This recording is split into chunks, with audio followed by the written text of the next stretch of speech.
Greetings, fellow insomniacs. I am here at the Scottish Rite Center in Sacramento, California, with the great Lew Temple. Lew, I only have a couple of questions to ask you, but they're all 30 minutes long. Is that okay? Yeah, I mean, look, I'm here, so I'm a captive audience. It's good to be here in Sacramento at the Sinister Creature Con, which is a great show, as you well know. It's been around for a long time. They do it right.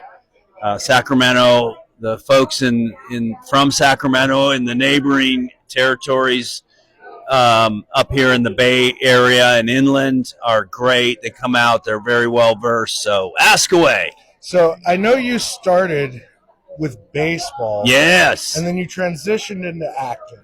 I did. So tell me a little bit about that process, what that There's a young lady with a nice pair of jeans that I followed into a building, and it happened to be a theater, and I kind of got bit by that bug happening right then and there. So that was my exposure to theater, and I thought that I could do that. Look, I could do that, and it turns out I couldn't, so I figured out how to go learn, and I went back to school and learned acting.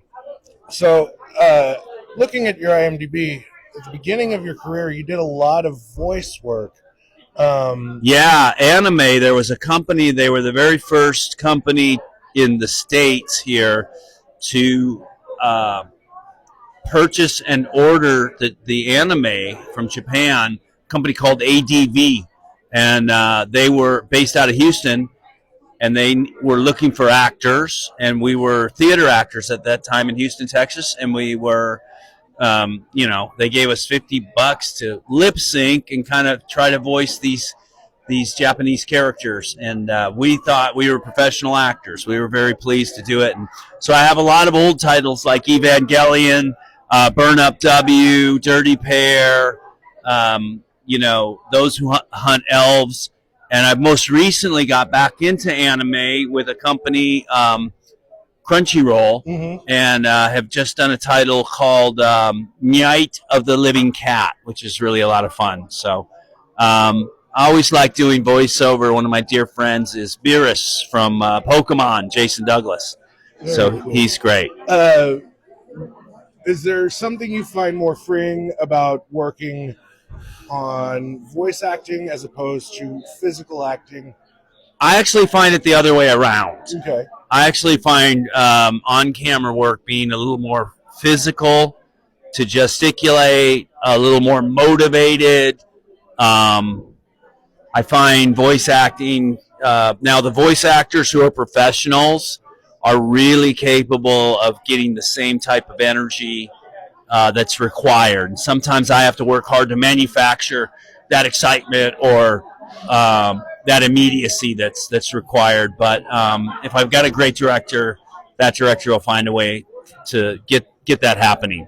Speaking of great directors, let's talk about you collaborating with Rob Zombie. You've done that a few times. Yeah, I've done 3 movies, actually 4 titles, counting Super El Visto, which is an animated feature he does.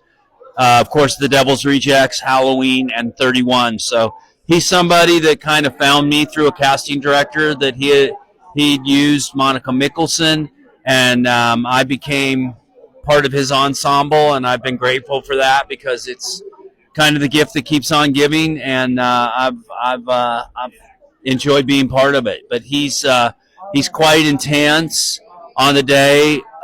He requires, I always say about Rob, he knows what he wants and he wants what he knows, and not much gray area. And he's really good at, I think he's really great at storytelling and being authentic and delivering for his audience what they're looking for. So, first couple of films you worked on with Rob both have correlating factors, and that being a really intense scene with a type of assault. Is that it's never going to be a comfortable area to work in. No. But, it's not. You ended up on each side of that offense. Yeah, interesting. In the 2 different things that you did with that.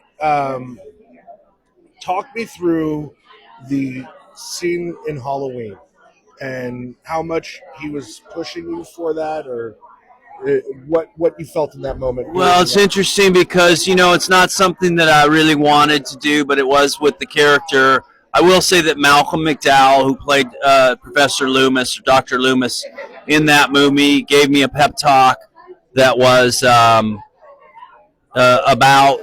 if you have a job to do, you have to do a job. You should do the job to the best of your capability. If you have to play Hitler for fuck's sake. And so that kind of inspired me to go for that. And as you're referring to the rape scene, Rob just gave us a closed set and also whatever we needed to get into that scene. So and push the envelope. So we were working with a lot of focus to bring and build that intensity to it. So it was a lot of work. It wasn't something that I went home from and thought, oh, that was wonderful. Yeah. Maybe that was something that I hadn't ever thought I would plan to do and don't do again. Yeah. Subsequently, studio, of course, cut that scene from their theatrical release. Yeah. In concern about it alienating the female audience, rightfully so. But even still, Rob put it in his director's cut as his artistic vision. So they're intense, I have to say. But he did the best he could to give us the opportunity to do it right.